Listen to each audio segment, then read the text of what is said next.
Extendivite really works. Just listen to what some people have to say.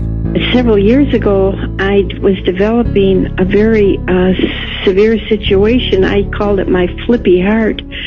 It was doing not good things, and I did not want to go to a medical doctor because I just knew they would give me a cover-up pill. I didn't want to get onto that sort of thing at all. When I learned it was garlic and cayenne is a healer. It is a wonderful herb. I said, I think I'm onto something here. I'll tell you, I wouldn't be without it. It did wonderful things for me. Extendivite is only $69.95 for a 2-month supply of either capsules or liquid. Call now. That's 1-877-928-8822 or visit heartdrop.com. Extend your life with Extendovite. The opinions expressed on this radio station, its programs, and its website by the hosts, guests, and call-in listeners or chatters are solely the opinions of the original source who expressed them. They do not necessarily represent the opinions of Revolution Radio and FreedomSlips.com, its staff, or affiliates. You're listening to Revolution Radio, FreedomSlips.com, 100% listener-supported radio, and now we return you to your host.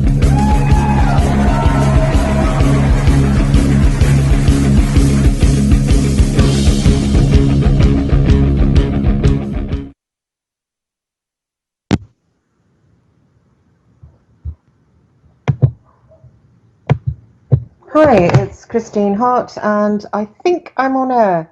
I hope I'm on air. I'm not really sure. For some reason, I went into a complete daydream. This is my very, very last show, and just want to say it's been lovely, everyone from Revolution Radio having me. It's been nice for me to connect with America. I love America. I love American people. And this has been a way of me connecting to America. I hope I am live. I hope you can all hear me.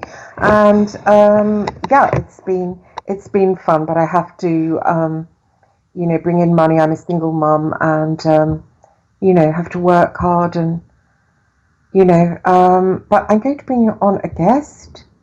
Gosh, if I can. Doesn't seem to... Nope, don't want that.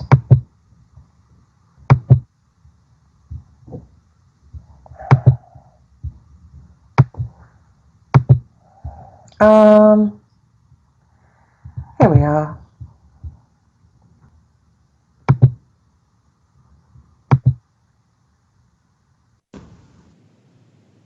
Good afternoon. Hi, how are you? I'm all good, how are you? Yes, bearing up. Your sound's a bit iffy. You never like this tablet, you know. Oh, that's better. You hear me better now? Yes.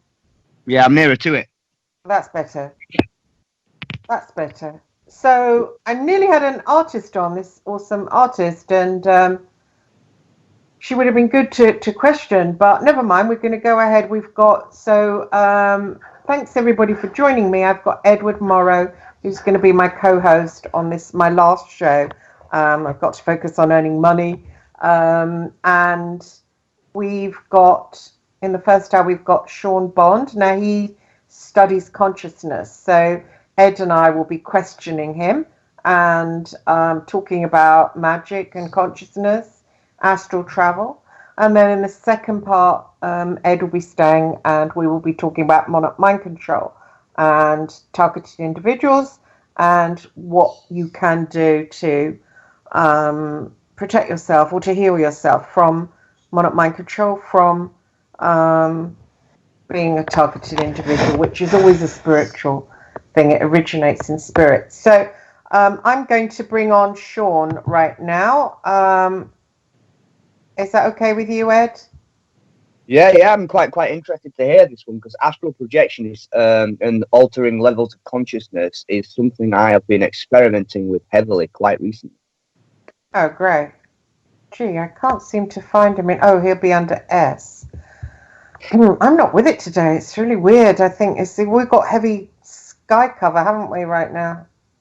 Yeah, actually, it is grey as anything out there. It spent the whole 24 hours raining yesterday, and it was terrible because the day before, I spent the whole day painting a big black and white cross for Baron Sandy as an offering for the dead for the ritual, getting ready for the Day of the Dead. And the rain has wrecked it all because I couldn't have it in the house because the paint stinks. So I had to have it outside, and the rain has wrecked it all. Wow. It was really peeing down, wasn't it? Yeah, it really was. It really was. And you're hundreds of miles away as well, so it must be the whole country that's getting. Yeah, it was like bloody Brazil. I mean, that's crazy. I mean, just mad. And I've got my sun lamp on right now, but I still feel a bit like drained, you know. Oh, so I think we've got Sean with us. Sean, are you there too? Yes, can you hear me? Oh, yes, that's great. I can hear you really clearly. So, Sean, this is Ed Morrow. He's my co-host, and he's an expert in consciousness and magic. And I was just saying I wasn't sure how to introduce you. You kind of... Can you introduce yourself? I'm what they call a Voodoo son, so at the moment I'm on the path of training to be a book on. I was quite interested in speaking to you today, Tom, because experimenting with astral travel and different levels of consciousness is something I've been looking into quite recently. To do something that's in Voodoo known as dream walking. Yeah, and we call it, some people call it shamanic journeying here, you know, that I've done it before. I've had a lot of interaction with Simon Buxton of the Shamanic Trust in the UK. He runs classes down there, and you know, he's got loads of people on his books. I started to do it naturally, you know, and he was most impressed. But he said to me, "It's going to die off, though. That's just showing you what can happen if you do the hard work." It did die off from my first really amazing experiences, but you know, you can sort of get inside the drumming. I have to use guided hypnosis, and then with binaural beats that I do like DMT frequency and like a series of breathing techniques to get deep enough. And I almost have to like trick my body into staying asleep while my brain's kind of awake. But the guided hypnosis does that. It gives you visualization exercises to do to keep your mind busy while it puts your body to sleep. But it's took me, I'd say, about 3 years to just get to the point where I can literally get out of my body and walk to my front door. I can't even get into the astral realm yet, because when you open that front door, apparently beyond there, according to this hypnosis, is the astral realm. That's excellent. I've just like slammed back into myself. Oh, right. Maybe you can share a link for that below. You know, I'll put it up on YouTube finally if I get around to doing that. Yeah, which I will. I use at least 2 or 3 of the guided hypnosises because I find that with my brain being hyperactive, one of them gets me fairly deep, and then I'll do another one. I'll have a little rest and do another one. And basically, the first 2, all they serve to do is really get me deep enough anyway. It's the third one that really actually takes me there, but it's not a specific one that does it. I think it's just the length of time it takes my brain to let go. Oh, right. And what about you, Sean? Oh, I love that topic. That's so fun. I like to get into the same topic. I like that you call it dream walking. It's kind of like similar to what I do, and where I take people into a meditation where they go down into the deep part of their consciousness in trance, and then relax their eyes so that the muscles aren't like rapidly moving and distracts them from creating light, so that they can create a sort of ink block test of light, and then go through a journeying process of opening their subconscious to showing them their next step, and going down a hallway of doors, and then going into different aspects of their mind. And if they wanted to go into their internal dreaming body state, so they can go through like a training course that then leads to their other dreaming body aspects of themselves that are tuning into different realms at different times, and see what they want to do there, or why they're there, missions, or collecting items, searching for people, saving stuff, interacting in dream missions. And that then trains them to be able to slowly get up in movement while maintaining that dream sense, and have that while walking, so that they can kind of tune into it throughout the day. and like a TV station. And then also that can be then linked to their senses for the astral body, and then be able to see what ways are the best way to start their astral body training, which I usually do like an internal thing too, so that they don't leave their body in a way that harms them and allows it open for like entities to come in. So that I usually go through like a unentangled observer type tech where they have an internal projecting ability where they can unite with a certain place in the astral and trade with it as like a holding space for other beings, and which usually don't even talk to the place as consciousness, and then it will like bilocate towards them, and so they don't even have to leave their own body to go there, and then be in a place of protection while traveling to that place, and then be able to do the same thing on the astral plane, which is a little bit more effective in what matters and manifests here, such as like going and finding sacred astral objects or people, or dealing with incarnations or ghosts or things that are in the non-corporeal level and interact with this body and like entanglement. Could be positive, negative, all kinds. So go in the wild west of that. What would be a sacred astral object, Sean? Oh, a sacred astral object, like a thing that somebody usually created a while ago, back when those mystery schools existed in time, and they'll be passed down through their spirit in like an inventory in their heart. That's kind of like a carrier for things that they have ready to work with. Some of them have been stolen by different beings throughout the times of incarnations that we've had. So like part of some of the missions that we get during dreams is like going and recovering them. Sometimes we actually have a dream of that, as well as meeting our soul family and other stuff. Do you mean like the Spear of Longinus and Spear of Destiny and all that? Yeah, those can have an astral form. Like a lot of the physical objects here will have a very lively aspect to them that allows them to have a collective consciousness into itself as a magical object.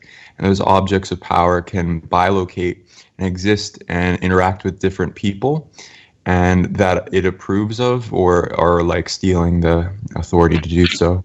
And then they'll show up to them in dreams or interact with them from a distance, and they can just project them into their hands like an astral object to also, if you wanted to overlay over a physical object, or eventuality of the ability to physically manifest it direct, which not many people have the authority to do right now as in this game, but eventuality it will. And then use that in sacredness.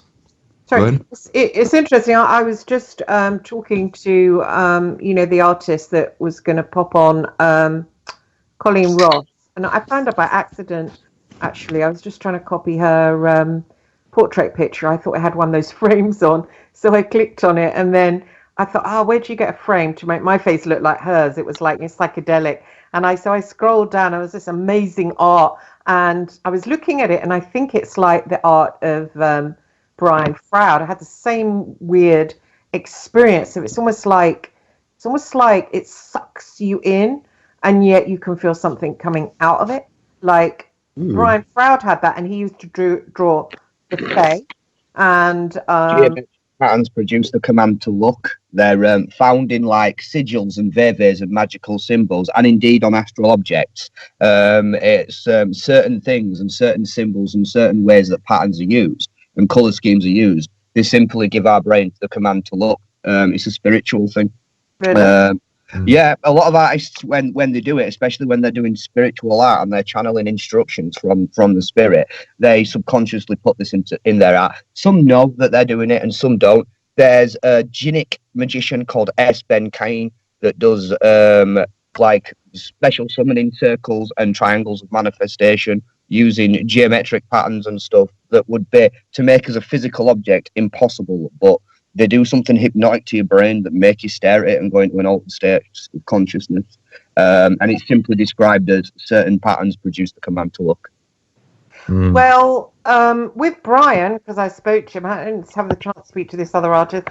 Brian said that, yeah, he speaks to the Fae, and they basically want him to draw portals that they can come through. I felt when I was looking at Colleen's stuff, Colleen Ross, not to be confused with Colleen Black, I felt like that they were coming through, and I felt that it was giving me a glimpse into the Fae world, and I wanted to see it. It made me have a strange longing, you know, like it was almost painful. Sometimes you get a tingling, like where people say the third eye chakra is, where your pineal gland is. Sometimes you get a tingling there from these specific images and things like that, especially if they're intended or used to be portals. Indeed, in some cases, physically, if they're objects that have been consecrated to be used on the astral. It's going back to what the gentleman we've got on mentioned about astral objects. Some of them can be positive and some of them can be negative. And some of them people can create in the astral themselves. There are people known as psychic vampires that will invade your invade your space, and they will leave a device in there astrally to drain your energy. But in Voodoo and in other magical practices as well, we can also have certain objects, athames, wands, things like that, consecrated so that we can use them and manifest them in the astral realm as well. I think with this woman's art, it was definitely like positive. Like I felt if I would have one of her paintings here, it would be like burning frankincense or rose. It would really lift my vibrations. I feel quite trapped a lot of the time, you know, like in 3D, I felt it looking at it or having its presence would like lift my vibrations a lot, you know? Yeah, well, it's probably a positive intention she created when she made it, especially if she's channeling a spirit she's got an affinity with. You know, it's given her out to create, to put out there. It's probably going to want people to feel positive about it. So it kind of makes sense. I mean, the Fae themselves, as a race of spirits, they're kind of what you would call grey. They're kind of all right, just don't get on the wrong side of them, basically.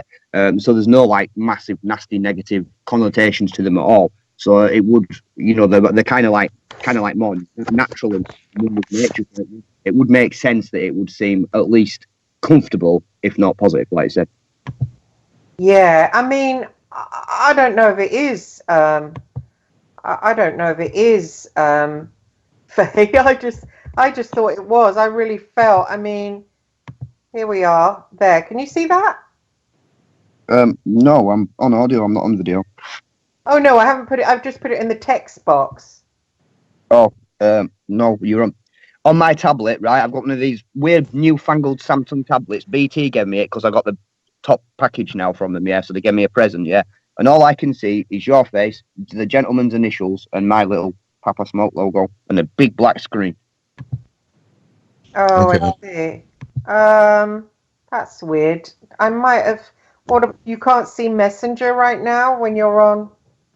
I must apologise to your other guest as well for. I'm sorry I forget your name. I spend a lot of time in meditation and a lot of time working with international clients, Sean. So it's nothing personal. My brain's just mush. Normally during the day, during the daytime in English time, my brain's mush. It's okay. We'll all start. We're just warming up. We've got plenty of time. I've got. There it is. There. See.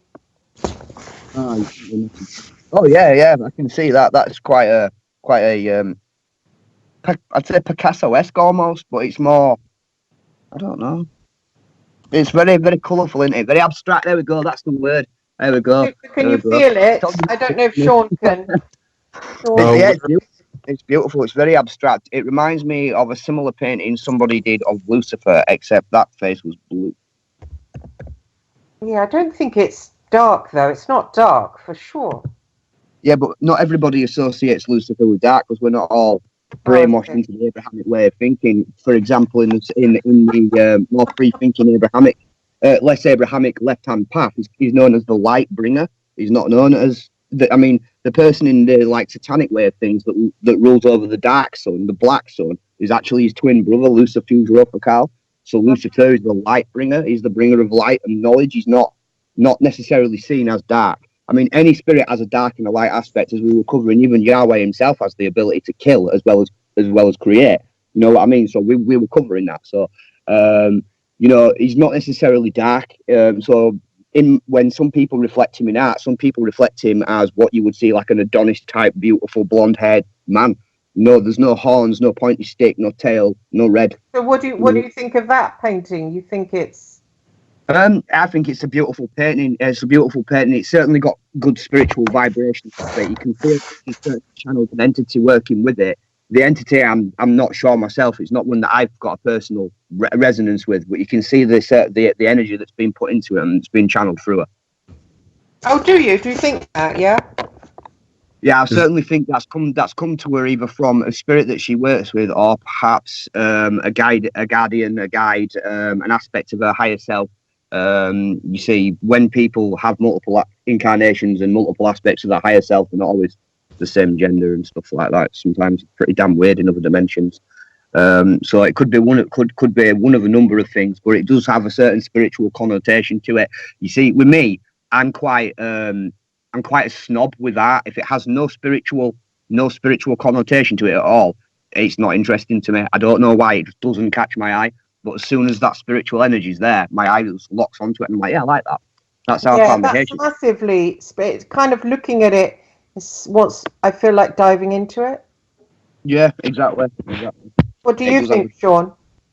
By reading it, if it's the one that you sent me with the man, it's got it's got life to it. It's got an emission of energy that goes to a fourth dimensional being that's holding space as a portal that links to, I think I'll find the realm, the ninth realm in the Tree of Yggdrasil. Really? Yeah, and there's certain aspects of that because that's like a whole like planet layer channel into itself that has many dimensions in it. So they're working with some beings for sure from that. The Fae, the Fate, the fairy type I'm looking into is one of that's like it like the one you could work from by looking at it is one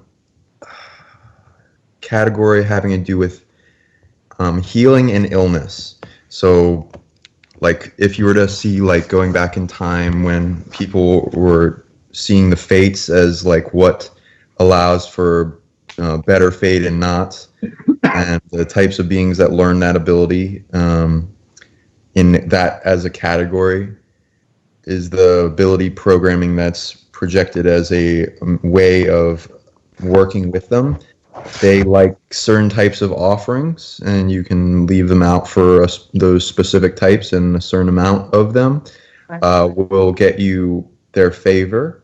And then the healing is like a range of 4th, 5th, 6th, and beyond dimensionalities of bringing energy into anchor here and causation. And if you get the fates behind you in that, where they don't have anything against you, they don't have drama in the past, and they like you, and you are wanting to work with them as friends and not anything in domination or power-driven stuff, they will increase your ability to heal and fade out causations of illness that are imprinted through whatever interaction of causation as you go throughout your dream. But yeah, this is a nice painting. I'd be interested to see more of the work that this person does. Yeah, it's the same. It's the same. The same type. The same type. So, would you call them Fae, or would you call them something else? I like calling them Fae as a way to blanket term beings of bleed over from other dimensions in causation, as long as because it's a way of saying beings that have a high authority in fate and causation in our realm. So like whatever types of species that go along with that, because it can be many for each type, and they can camouflage and all that.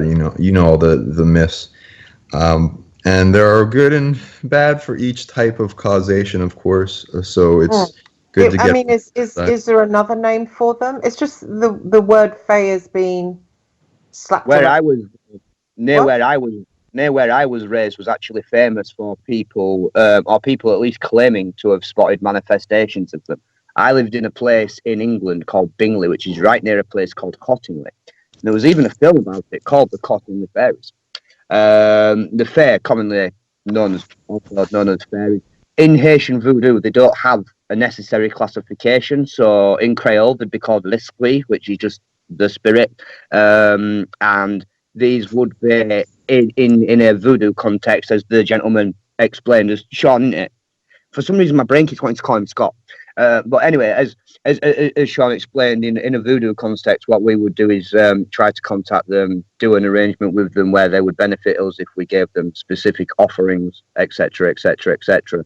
But there's not a real classification of them, so they're not like Jab or Lugalu or Loa.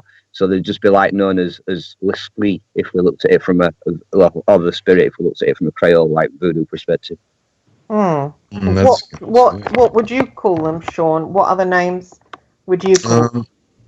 This one has a specific light language to it that it likes. It doesn't need us to know that verbally. The type that go into healing and illness that like accumulate authority and energy bandwidth for healing energy, as well as what they've taken in negative entanglement and dense and destructive forms of different types of illnesses they've healed from people, and causation that they get missions from in their interactive world. There's over like 300 species in this classification that have learned this ability and causation. So it's not like just one species with this. The one that the artist is working with is one specific that they have a DNA lineage connection to that allows them to connect more with them as an anchor in their reality, and have worked with in communication, it seems, as well as dreams, and aware in soul family that will allow people that are like family lineage to get a DNA upgrade and activation. It doesn't seem to be the easiest thing to pronounce because it also is kind of a fourth dimensional language, so I would be butchering it, and I don't think they care for that to be their new way to anchor in, so they're fine with our English way of speaking in description of who they are, and if they make an even greater manifest form with an ambassador that takes that on, I'm not going to be the one to head that. Yeah, but what I'm trying to work out is like their kind of, I mean, like, have they been here before? Like going back to the Bible, I mean, what would they be called in the Bible? Oh, yes. These are spirits of nature. These are almost as old as, if not older than the nature themselves. These go back to primordial times. These are very, very, very natural spirits. They're not like spirits that have been consciously brought to being by belief or by evocation or by conjuration. I've got a very, very natural sense about these spirits. Quite a natural. It's not like something that's been brought to being from a text or anything like that. These are ones that have been encountered out in nature, and that are of nature. Do you think in the Bible they call them demons sometimes, even though they shouldn't have? No, I don't necessarily think they did refer to them as much as higher level demons. Maybe they'd mistake them for a witch's demonic familiar if you're looking at things like the Malleus Maleficarum and stuff like that. But only through basically misguided views and misguided negativity towards accepting anything different to their path, not through any malefic acts of these spirits. Though it is known that you don't mess with these kind of level of spirits, because as benevolent as they can be, if you get on the wrong side of them or you give them cause to, they can be quite as easily as malevolent if needed to be. Although a lot of them aren't primarily malevolent at all. They're a bit similar to Radar Loa, where they're quite positive and quite benevolent. Don't take them for fools. Oh, totally. So do you think they were known in the Bible, Sean, around that time? Not these specific ones. The Bible is very polarized into concepts of just a limited amount of species. They would demonize pretty much everything else that's not an angel, I would suppose, in like views, especially with all the text taken out of the Bible. There's so many different types of fates or the Fae and the Tuatha De Danann and interesting bleedovers that have happened through like conjunction of realms that portal together that then have immigrations come here, as well as realms from other planets that like bilocate to this planet and then overlay in that exchange as a like immigration, or if Earth was doing like some type of refugee program to adopt them. And then so there's like fates for all types of concepts. You could make a file of interaction having to do with the body, like fates with grounding, fates with memory, remembering, brain power, success, wealth, magic, nature spirits, the water, all types of elemental concepts into that in fate, though that can also be perceived as elementals. A lot of these species will cross over in interaction. The Fae concept in our is a way to describe what has the ability to control fate in a orientation of timelines that has that power too. So even us as humans have the ability to activate as a fate, because a lot of us are super hybrids. So we have the genetics for the fates, the angels, the daemons, all the different concepts. As we look into those and what is accessible at the time and moment of our growth, and what is calling us to have its attention, because if it needs a remedy or acknowledgement or anchoring more into the history to bring its timeline chess move forward, that can be very positive, negative, whatever. They have interactions with the Bible for sure. It's a multidimensional document codex that has been changed and altered, but I think there's a representation of them in every culture, going back for sure. So what are the different representations different, do you think?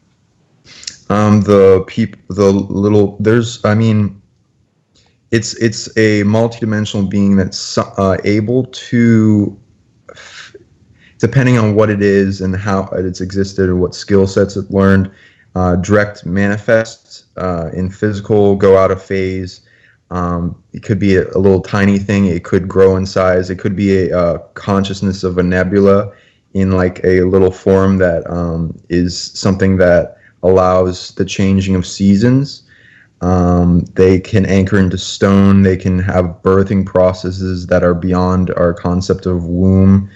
There's a lot going on with what they exist as, and as long as we don't adhere to expectation and we go in great respect and amplify our belief engine and density of light and our ability to perceive changing that in the kaleidoscope, it tends to open up more to that veil that's been put around humanity as a way to keep us in a way to resolve all our reasons for being as a species that has all these souls from out the multiverse come to be one, so that we can resolve all our war and drama and finally come to peace. And then the unveiling of the other worlds as our sight and our ability to perceive that as like a holographic computer that gives us access to multiple realities opens up, and we work with the land so that they have more of a wanting to interact with us. And because in the past we've messed with them quite a lot and harmed them, so they are very cautious about that. And because we're very dramatic, if they interact with us, they're taking on a bunch of drama. because there's a lot of targeting on us in monitoring and things that want to suppress us as a species and hold us back in our infinite growth of what we have in potential. So if it is contacting a person or a listener for the show, then that is a very big honor. That has a lot to do with who you are, what you have in DNA, and their predictive model for the future, and how important it is for them to contact you. So it's a big thing. So definitely don't take it lightly. If you're getting contacted, it's amazing, and it's a call to your unique magic in you that is a good path in accessing the fate and the phase, and being around them will give you upgrades into itself to where you can start bringing this reality and dream bubble back to a greater state of balance, which they have particular jobs to do for. Yeah, I see a picture, and I was looking at her art, and I do think it's like Froude's, and I had that same feeling, like just a feeling of wanting to be there. Is that just a feeling of wanting to experience the higher realms, I suppose? Yeah, like, right? It's like calling as a, like, was it a business card? Hey, come see us in time, and an interaction point that like looks out for everyone that views it, and eye interaction, and then a trade. You can like send telepathic text messages to them, and then see what you get back, and it has a way to access that through a school of what they can present. They're pretty. The ones connected to the artwork are pretty nice and neutral, so I wouldn't be needing to fear of them. Interaction. Pardon, Edward? Sorry. Perhaps the intention of the art. Perhaps that's the intention of the art all along, is to encourage a positive interaction. Like Sean said, a calling card. So perhaps for certain people who it resonates with and appeals to, that's the intention, to appeal to you, to get you to find out more. Yeah, to connect, I suppose. Yeah, I think Sean hit it on the head. Sorry, I didn't mean to interrupt you there. I just thought you made a point that you hit the nail on the head there, in my opinion, is what the intention of the art is. I didn't mean to be so rude and interrupt, but I think you hit the nail on the head there, Sean. I love hearing you speak, man. You got great information. Yeah, I think it's a calling card to certain, exactly as you said, to specific people. Yeah, it's going to really resonate deep with them. I think I bloody love that. I want to know more about that, and that's exactly what it's doing for you. Because I think it's great. I think it's brilliant. It's talented, and I can feel there's a spiritual energy there. But beyond that, there's nothing that drives me to find out more. Whereas yourself, you're like, oh, I want more information on it. So, like I said, perhaps it's a calling card for the right kind of person it resonates with. Yeah, I felt a lot of pain looking at that and looking at her art. I felt a lot of pain. It's almost like when I look at it, I realise I'm in a prison, and it's like, oh, you're not actually alive. You're in a prison. There's what freedom looks like. That's the feeling I get. So I feel like every cell of my body feels in pain. In order to heal, though, you've got to realise what's wrong first, though. Sometimes that is a painful process. When I give people energy healing, sometimes they spend hours on the phone in floods of tears to me. But then a couple of days later, they'll feel better. That's because they've realised they've been pain because they've released it. Yeah, I don't think it's an illness. What do you think, Sean? Is that like, do you think it's realising that we're just on a deeper density here? Yeah, I love your way of seeing that in art, and I love hearing everyone's expression of because it's like looking at a multidimensional puzzle that you can look at in different perspectives and get a huge amount of information from each. Same thing in the light reflection that goes back to you, so that will be a true representation of what you're going through in a journey as you look through that, and what it brings back to you in healing. Because it is again the fates of healing and illness, so it will go into what the artist has gone through as a way of healing themselves, that brings it to the art, because it's like a method and a blueprint of how they got to where they are, and it is able to be expressed in each person that views it after that. And then with the Fae and what they are anchoring into it as a portal, they allow the person, depending on what access level they are getting in positive and respect exchange, mutual beneficial exchange, they can probably go down a school of learning how to heal illnesses and going into themselves, whether it be drawing or whether it just be looking at it and breathing and exchanging that light to complete their puzzle in an illness that they're willing to exchange with the Fae. Because it's all about like trade and commerce, and like what like you're good at as a spirit might be different from what the fates have learned in their abilities and passed down. You may not even know it this life, but like other lives, you will have a wealth of information and abilities that are passed down into your spirit that are still used by your higher self and gone into as a way that you like anchor into this body and then exist and trade that and help other beings with those abilities in the unseen layers traveling all around. So as like you look at that painting, you might have a dreaming body or astral body that will interact with the Fae as like a schooling factor that can transfer wisdom and knowledge to it as you look into it, or later on depending on the exchange. And then that may interact there with the dimensions within the picture that have like infinite capacity, like kind of like a TARDIS, like in Doctor Who, like it's bigger on the inside. Or it will link to, it can, if you have, the portals going to other realms are somewhat protected in a lot of ways. So if you work with that fate, you may have access to the other realm as you go through like a security checking type system, which can take a varying amount of times depending on the person, and that will lead to other forms of the greater schools that ability branches off with even greater, which you can even send a dreaming body through. If you like see a rainbow, especially if it forms a whole circle, that will usually link to another realm.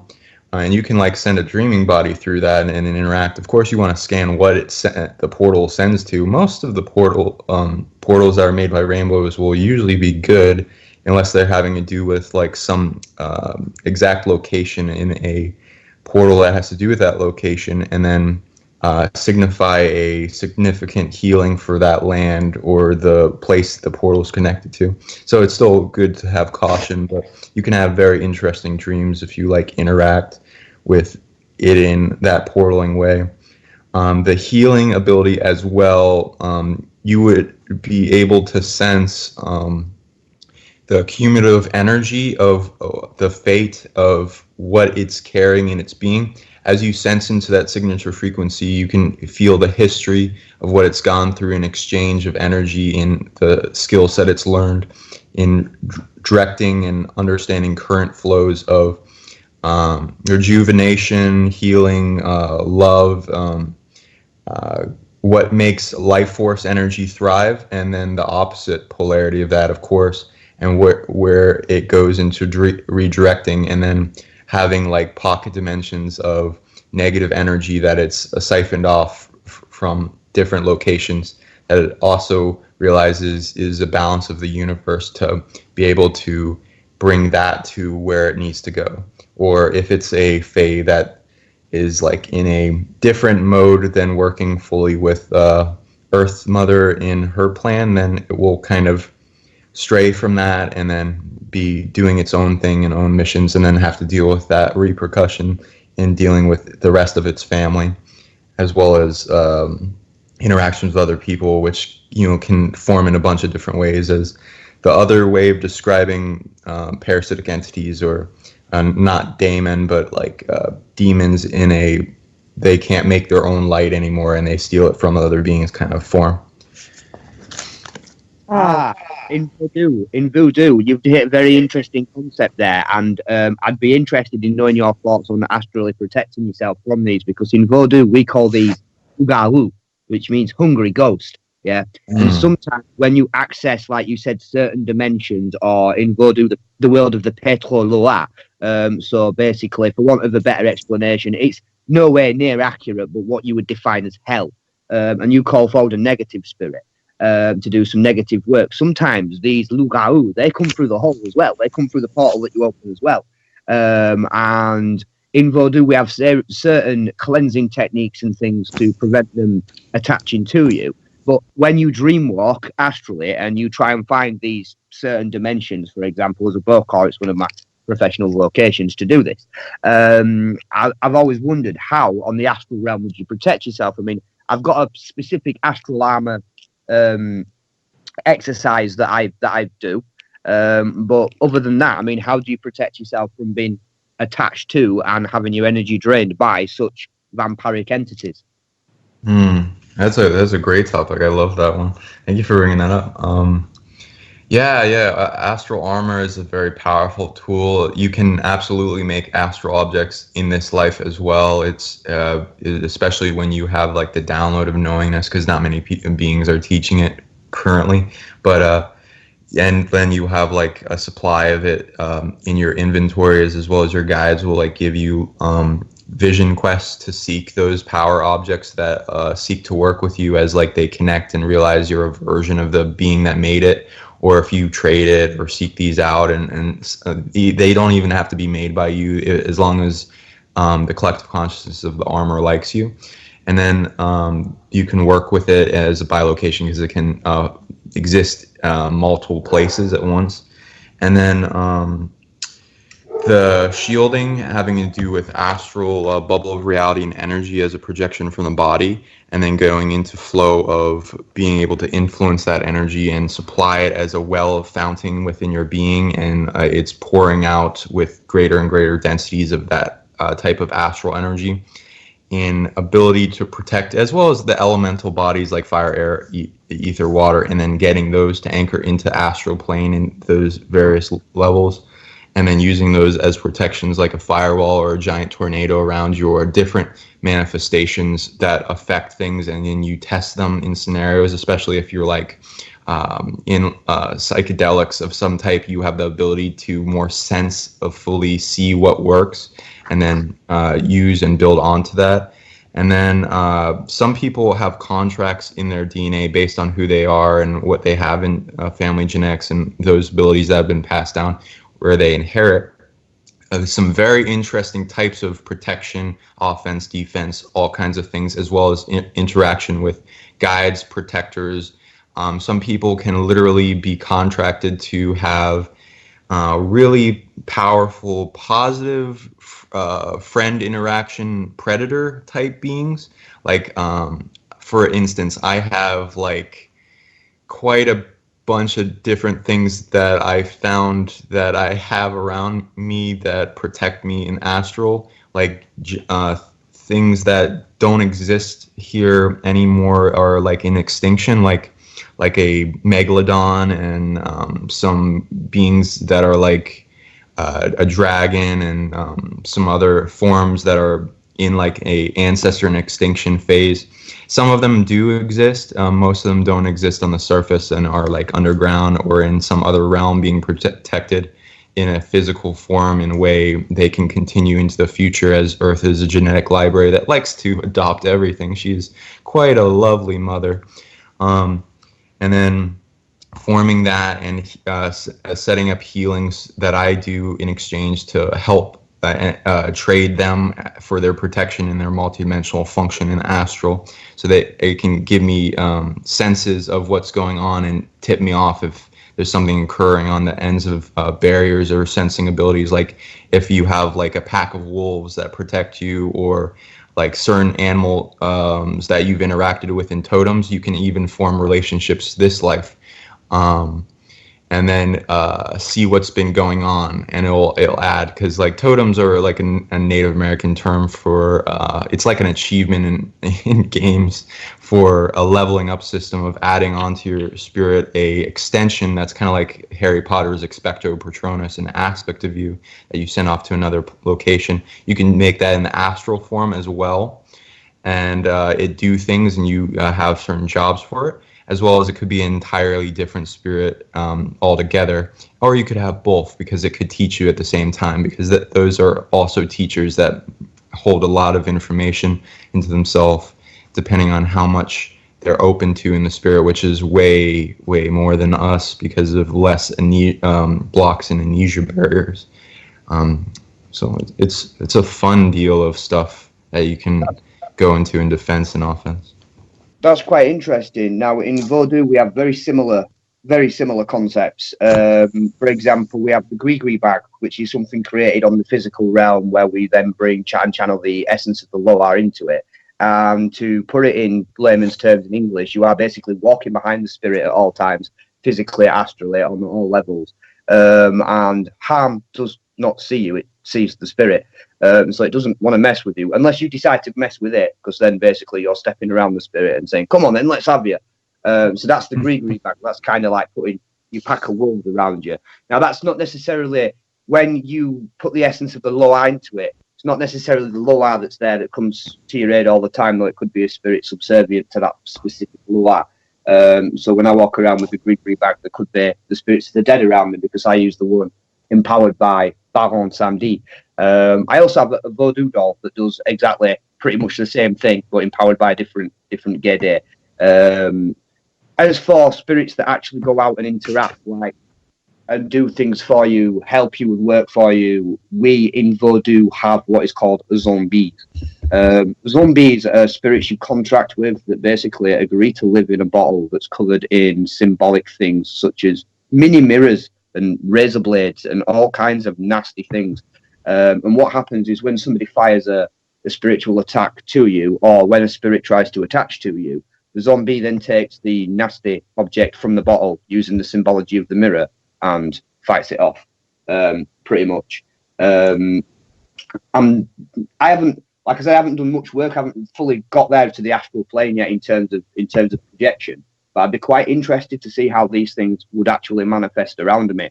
I mean, in the astral armor exercise I do, which is nothing to do with Voodoo at all, with planetary high magic, I can see in my meditation, in my mind's eye, in my visualization, and see the armor folding over me. I can see the solar crossroads appearing on my chest. I can see the signs of the zodiac coming around it and things like that.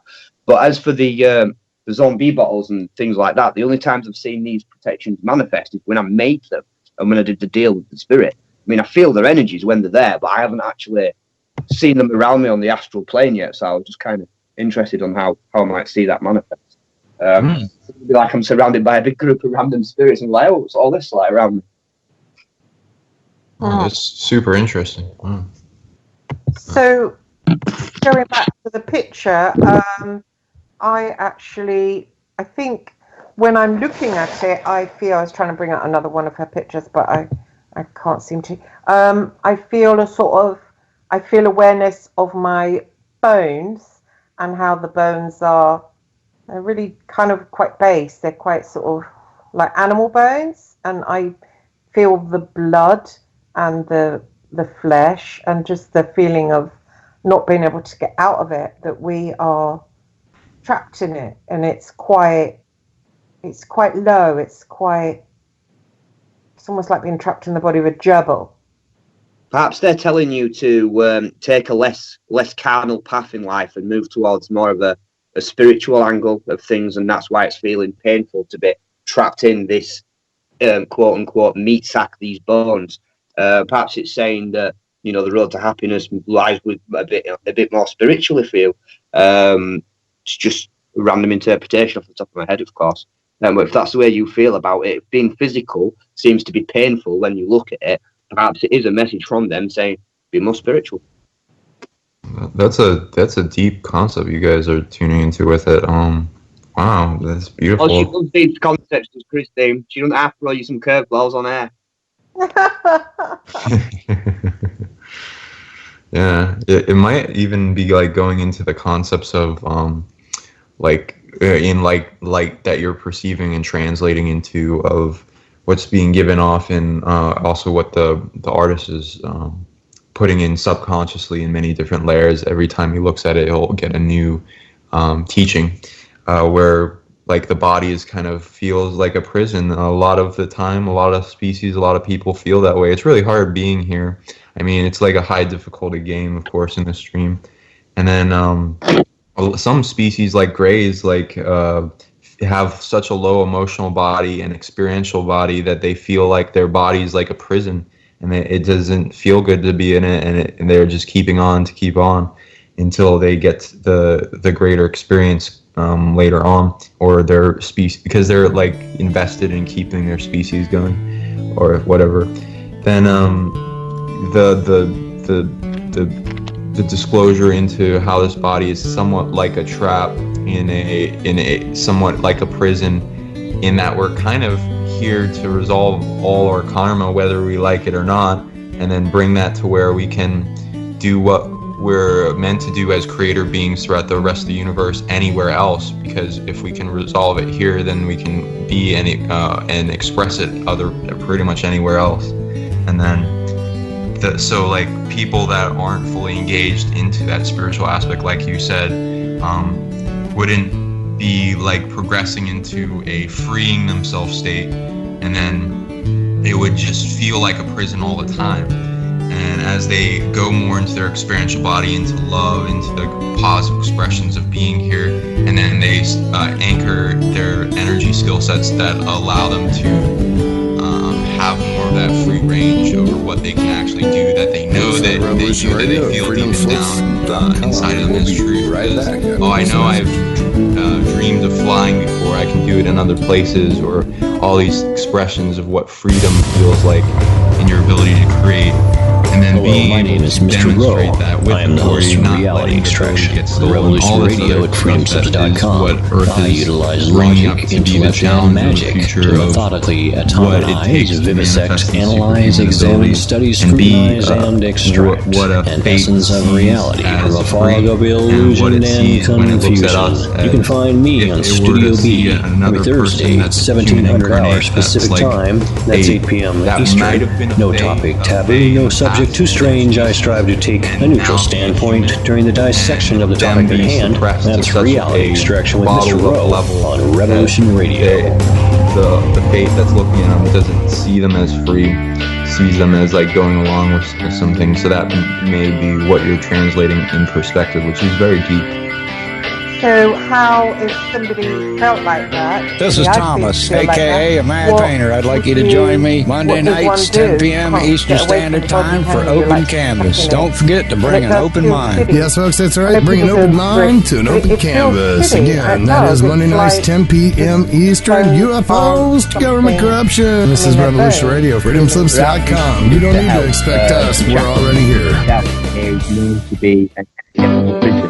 Through dissolution of these chakra systems, you can certainly shed the prison of the energetic body and be a much more freer energetic being.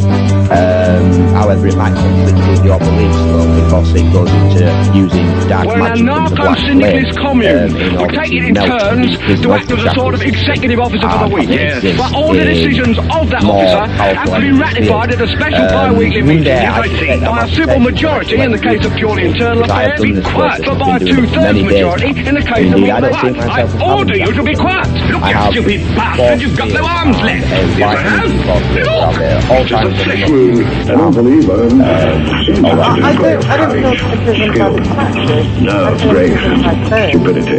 Yeah, there's no way, guys. There's no way. What are you going to do? Bleed on me? Being physically alive, there's no way you can be able to physically shed themselves right now, other than like Roundtable Live Monday through Friday, 1 a.m. till 4 a.m. Eastern Time. Bring your mind, bring your ideas, bring your voice. King Arthur had nothing on us. Here, Revolution Radio, freedomslips.com. I mean, I feel similar way before I did chakra dissolution. Extended Light really works. Just listen to what some people have to say. Several years ago, I was developing a very severe situation. I called it my flippy heart. It just was doing not good things. And I did not want to go to a medical doctor because I just knew they would give me a cover-up pill. I didn't want to get onto that sort of thing at all. When I learned it was garlic and cayenne, and cayenne is a healer. It is a wonderful herb. I said, I think I'm onto something here.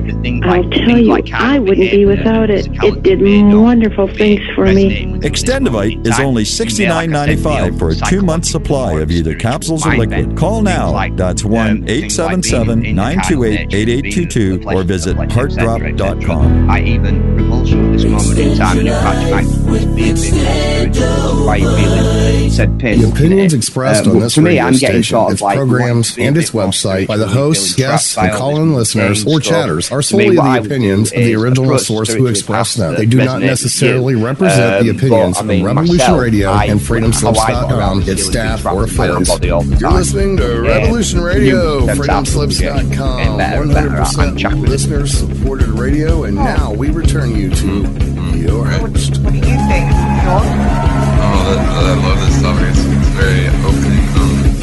Like, I love the way that you express that with you feel like you're in prison with the bones, because that's a very interesting concept with why do we call it the rib cage, and why is it feel like it's a little bit confining, because we know we're much bigger than this body. We know we're much more, and it keeps projecting separation and individuality of the ego onto us while we're existing here, and it takes a effort to stay in that oneness feeling with the rest of the universe.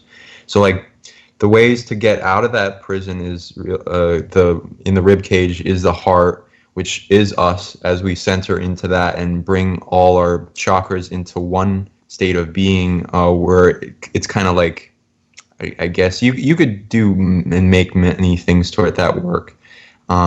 For each individual. So I've heard many different things people do with the chakras, and so it's all free will and based on what they find works, in an energetic orchestra of being that makes them better and better into one state of being and going into their origin of peace, which is going into their heart, their center, and then making that one and connecting with the rest of the universe as they separate from the illusion of the Maya of what is around us in our senses that tells us we're just this and this, and to get us involved in just this dream.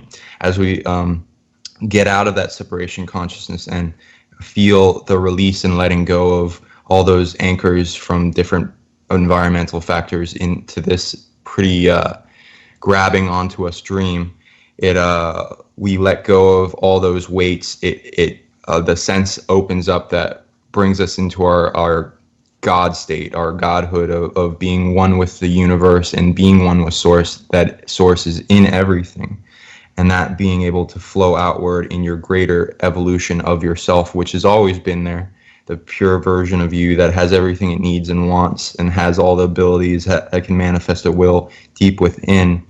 And it's flipping the frequency and seeing it not just as a prison, that you didn't just get put here, but that there's a greater aspect of you that you can merge with in knowingness.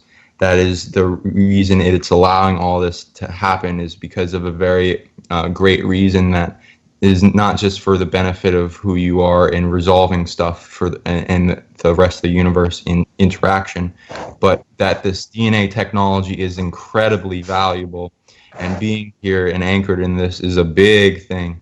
And you can do a lot very quickly here on this planet, as you are way faster than what it would take anywhere else in millennia of resolution for a single thing that you could do in a few minutes.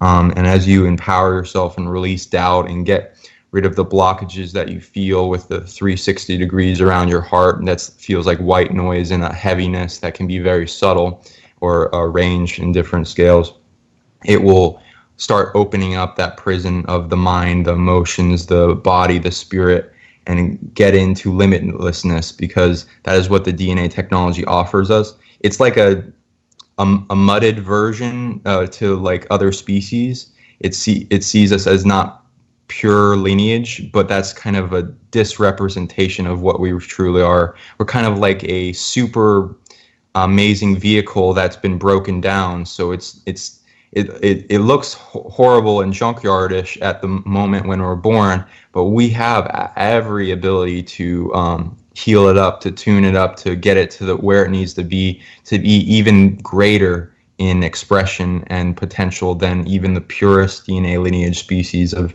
different groups that have kept alive certain abilities that give them that perspective. So it's not just a prison, but it is a solution. It has the key. It has the key to unlocking the prison of even beings that don't believe they're in prison because of the amount of freedom they have. It has the antidote for a lot of beings that are in that separation, in that ability where they can't feel love anymore, such as like Draco or viruses or all kinds of different things that have it shut down emotionally because they can't take the pain of what they have going in the negative energy frequency going through their body at any given time, which limits their experience to making it feel like it's a prison.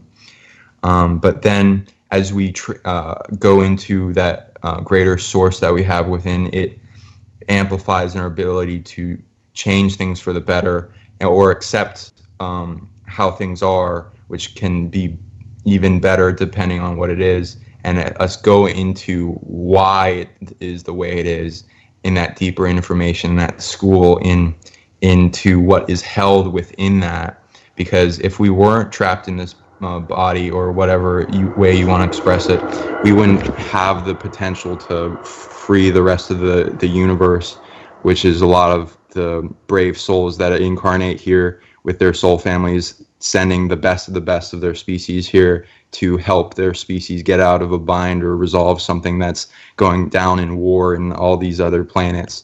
And we have the potential to unlock that in an instant by being here for a certain amount of time. So the sacrifice in that is pretty great. And the love that we have waiting for us as we realize we're not ever alone and we go into spirit is also waiting as well. Thank you for that. Thank you. I think as well, what about, like you were saying about, thinking about it in a different way, and I was listening carefully to that, but also what about fasting? And like Jesus, for example, didn't eat for 40 days and 40 nights. Is there a way of getting more in touch with the bigger picture by things like fasting? Yeah, that's good. That's good data there. Yeah, I love fasting. It's not always the easiest thing because there's so many things that don't want people to do that. But yeah, it rejuvenates everything. It can cure cancer. It like starves out the candida. It starves out a lot of things. If it like helps people disconnect from the energy harvesting system on the planet, because it brings them to their body a need to interact with the different ways you can bring energy into your being, such as creating it yourself in the 0 point, working with the void, the cosmic energy that flows through, trading in the environment, the sun, the earth, the universal oneness, all the different psychic sun aspects of our environment, the energy bodies within, our ability to work with the organs that create energy, the cells, the mitochondria, solar gazing, going into pranic breath work and bringing that in. All the different, there's a lot of esoteric fires in like Qigong and activating those generators to where we just can constantly bring in it or even make our own energy to a point where we don't need to eat, and it perpetuates us, and that will trigger it dramatically. And now I'll go along with you creating your own light and then be that source within that's breathing out into the rest of your hologram, replacing all the light that's not yours as you go deep within your true self that has everything it wants and has a better version of everything given in the external Maya of interactive multiplayer holograms, which is all fine and good. It's like a stepping stone of faith jumping from one floating stepping stone to the next as you go deeper into yourself and letting go of the old. And it's all within perfect order and love, and the journey and the pace that anyone wants to and take it on. In Voodoo, it's a bit more simple the way it's looked at. It's done before a fate, because if an animal is possessed by a loa and then sacrificed, it's disrespectful to waste any of it. So people need to be hungry in order to eat it. And also, B, when people are possessed by a spirit of godlike magnitude, it's a good idea to have fasted for at least 48 hours. So you can be more in tune with the energies that the god's bringing you, and B, most important, so you don't throw up everywhere. It's advisable, especially for first time people that are ridden and mounted by Hart, to fast for at least 48 hours beforehand, otherwise they're going to lose the lunch. Mm-hmm. Yeah, that's interesting. I think what we eat can make us feel dense and maybe body bound, and yeah, there are certain chemicals put in food and stuff as well.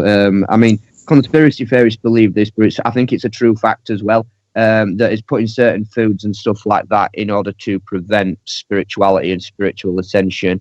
And indeed, we're not actually drinking pure water when we drink it out. We're drinking a very watered down version of heavy water, which contains deuterium, which is counter to your ascension. I learned that from a dude that teaches me dark magic called Curtis Joseph. If you do a chemical analysis of your water, whether you're in the States, whether you're in the UK, you'll find it has a deuterium has deuterium in it, and this is bad for your ascension, and it helps calcify your pineal gland. So we shouldn't really drink it, but we don't have a choice to it.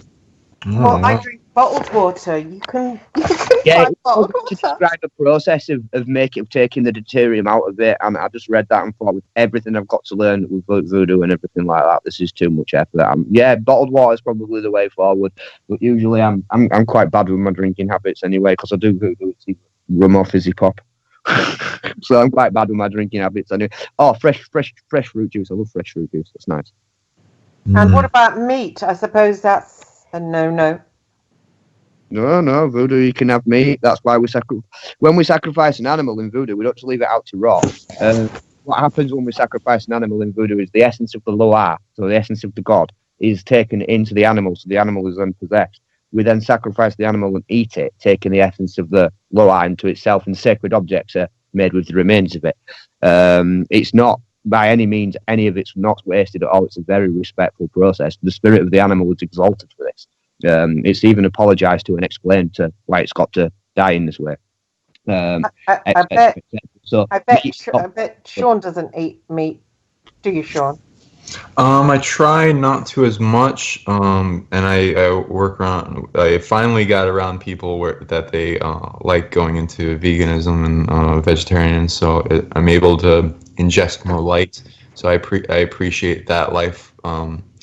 But I am totally fine with eating meat. It's definitely a scenario where it's something that happens in many different worlds, and it's like a food chain cycle that remedies karma. Every animal that you ingest gets to experience you and see if it wants to become a human in the next life. So it benefits the animal as well, especially if it's not tortured like our farm factory settings, which I really don't appreciate. But if there's like a sacred hunting interaction similar to the movie Avatar that goes into like Native American traditions, I'm totally fine with that, because that makes total sense. And then the dream world where the animal will call the hunter, and like it'll go into psychic tracking as a test into manhood, and allows them to bring that even during the winter times to survive, as the ancient past required on this earth.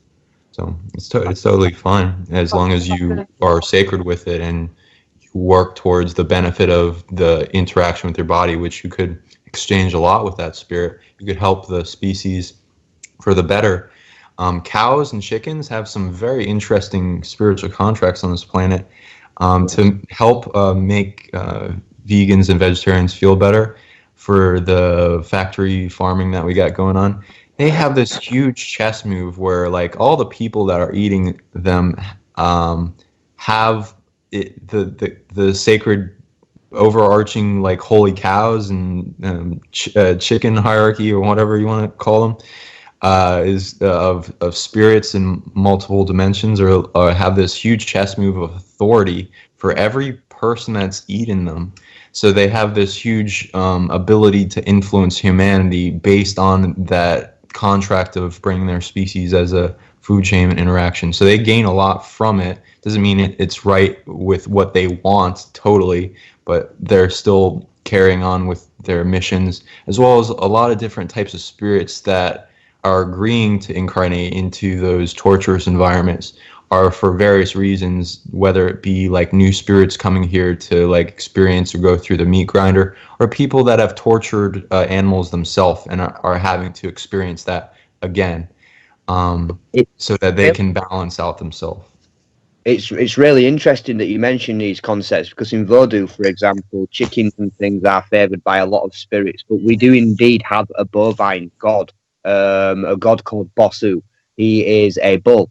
He's a big sacred bull. He makes massive dramatic changes in your microcosm, but he does it at a measured pace, at his own pace. But when he gets there, he gets there. But also how you mentioned spirits choose to be incarnated into certain things to experience things that they've done, and then you go on to mention perhaps people have been cruel. Well, in Voodoo, if we obtain enough power to be deified as a Loa, when we die, if we subscribe to Orthodox Voodoo followings, we don't just become a Loa. The Loa go, whoa, you've got all this power, but you've got to learn your lessons first, yeah? And what I'm wondering is, what you hit the nail on the head there again, is what I'm wondering is, because we have to learn our lessons, so I'm thinking, do we then go, right, well, I was a murderer, so now I'm going to choose to be murdered in an incarnation in order to learn that lesson? And are indeed generations of Vodouissants indeed going through such karmic or carnal lessons in order to become deified as the next generation of Loa?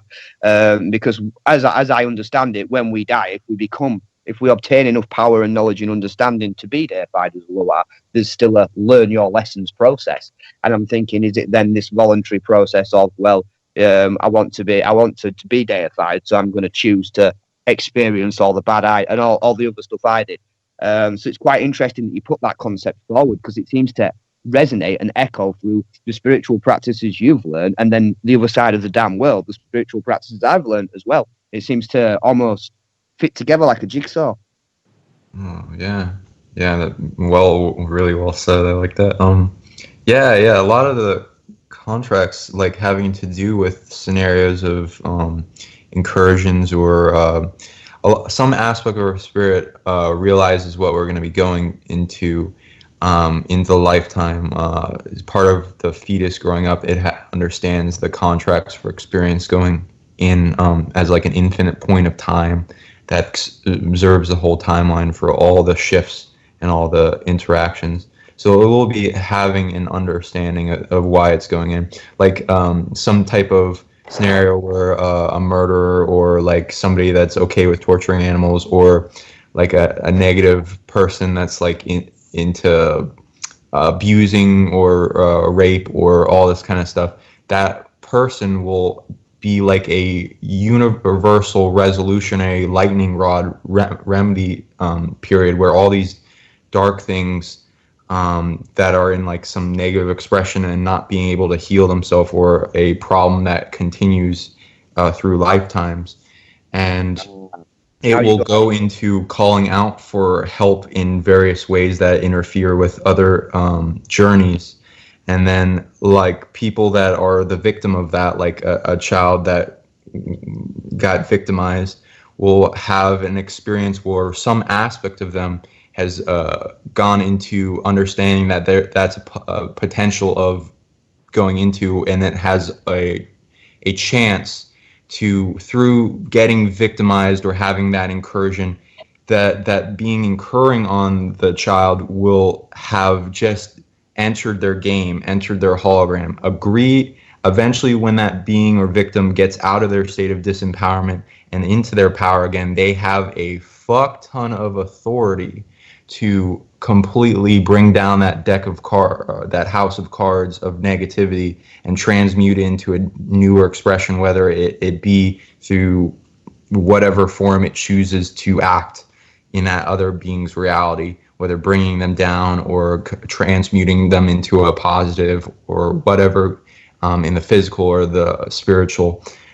They have a system that allows a greater, faster form of healing for the rest of the universe. It's very brave.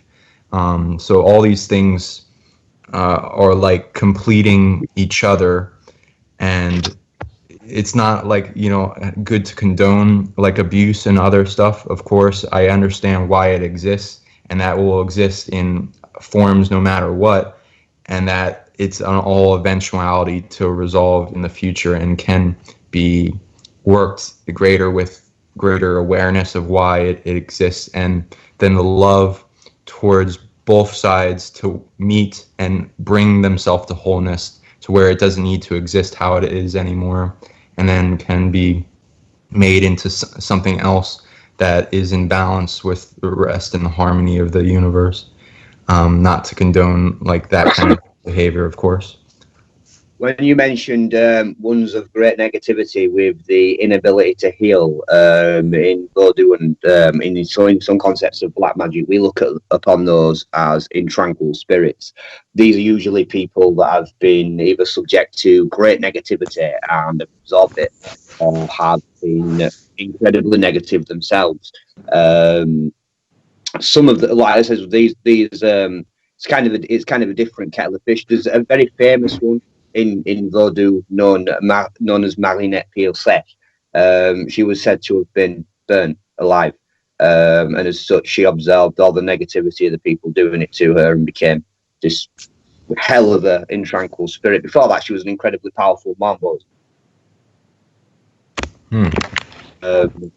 So is there from the way you look at things, is there an eventual the torture of being in flames then becomes fully healed and fully balanced? Because she can exist in a balanced state. You can call her forward and do a deal with her in a balanced state, and indeed she only usually now appears in tranquil state in flames when she's coming to give you help, which if you see, it's probably the last thing you will see. But then is there eventually a healing process for such intranquil spirits to then make them better? Yeah. There's no such thing as something that's unhealable. It can all be resolved. It's all the things on this planet are like have things that are like teaming up to figure out and philosophize ways to do this, as it's all a puzzle. Some of the biggest like healing problems are here, as well as what go into, besides being on this realm, like what I call quarantined realms, which are like in a sense hell realms, because of what they become based on what they hold in types of beings as problems that are quarantined from the rest of the realms to resolve their thing faster and not entangle at a mudding existence. Those can find remedies, especially as each healer in themselves goes into challenging the levels of resolution of different things. It's kind of like untangling a giant hairball or of timelines of causation, and then finding all those causations of entanglement into what they made themselves to be, and then bringing remedy to each one of those. You cut off a little bit, so I'm trying to answer the best way I can with what I heard. Every single person, especially when they challenge, because it's like them getting overloaded with things that try to incur on their sovereignty of being the peak of making decisions in their body. And so each of those weights on the shoulder that's brought into being is a challenge for the spirit to spark up again and bring themselves back into sovereignty and knowing thyself and controlling in a positive unity, like balanced one with the universe way, to release the shackles that bind, the limitations, the things that want to get them into other scenarios of what they could be, and them choosing with free will what they want to be, and then being able to transmute everything that they're carrying in their hologram till then. And there's many different opportunities and skill sets through that obstacle course of themselves to figure out how to heal. If it's at that level of where it's hard for pretty much anyone to resolve it, it will be mostly an internal thing to where they have to heal themselves. But sometimes, like those scenarios where that being is incurring on other people and abusing them, that will be a scenario where the other person that they abused will then have authority in their reality, such as similar also with the chickens that are eaten by a murderer. They have authority to help that being back into self. And it only takes one big multidimensional chicken to help bring that to a great healing lesson to where that could change their entire timeline. So there's all kinds of ways. Going off what I know about her, then she's probably choosing to remain an intranquil spirit, because there's nobody that abuses Harry. So yeah, she's probably choosing. And also, not many Vodouissants know, and a lot will probably comment and say this is not true, but she can actually be worked with in healing aspects. You see, the intense fire that she brings with us can be used to sever cords linking you to negative things that weigh you down and are counter to your ascension, and she can burn away crap in your energy field that shouldn't be there. So perhaps it is her, she's choosing to be the intranquil spirit, but she's balancing herself by these acts of love and attrition and things as well like that, because she actually gave me some advice as well. I used to have an incredibly fiery personality online, and she actually gave me some advice because I was getting in all these magical battles, and she says, listen, if you don't want to end up like me burning all this time, you need to get out of all this smoke now. You're bringing too much darkness to yourself. So to me, I see the way you've described it, she's probably choosing to be intranquil, like malevolent as well as benevolent, to stay in balance, but she's like a huge magnitude force of nature. She's absolute. Some people are even terrified in the Voodoo community, are even terrified to say her name or draw her baby. She's that much of a big deal, so she's probably just choosing to stay that way. That makes a lot of sense. And yeah, and like you said, she's acting like a teacher and representation of, like, to keep others from becoming like how she is. So that's a foundational aspect of reality for sure. And if she's able to hold that and maintain that, that's pretty interesting. It would definitely go into like what she's oriented towards in the future and what she will grow into, because there's like a lot of different ways to heal somebody and a lot of different angles to it. So somebody could be healing themselves in a one way or another, and then be missing an entire aspect of things. So it's all about what they're okay in doing. A lot of that might go into like being fractured in some way in their soul, and then them being like 1% of their full power, and that still being immense power amplitude with what they do. And that being because like if you were to like interview her, like you have less fear than other people, which gives you a greater authority to help a being like her to come into a greater state of balance, especially with what we do as an antidote for all these beings, as what we're representation with the body technology helping us to do and resolve things within seconds that would take beings like lifetimes. And then going into retracing where all these different parts of the spirit are, whether they're stolen or compressed or fractured, or all kinds of different things, to bring them to wholeness within that being, and all the other aspects of entanglement with that in that being that are in chaos or giving away power, to them also come to wholeness and understand who they are, so that the collective of that being comes into unity and has greater remedy as a council to agree on everything they want to manifest into the future, and not be self-defeating, and it have great authority in other bubbles of reality, for sure. Makes sense. That's a really interesting way to look at it. It's hard to get such a clear perspective on things of a voodoo nature that don't take me like a year to translate from Creole. I don't speak fluent Creole yet, unfortunately. So what were you saying, Sean, when you said ingest light?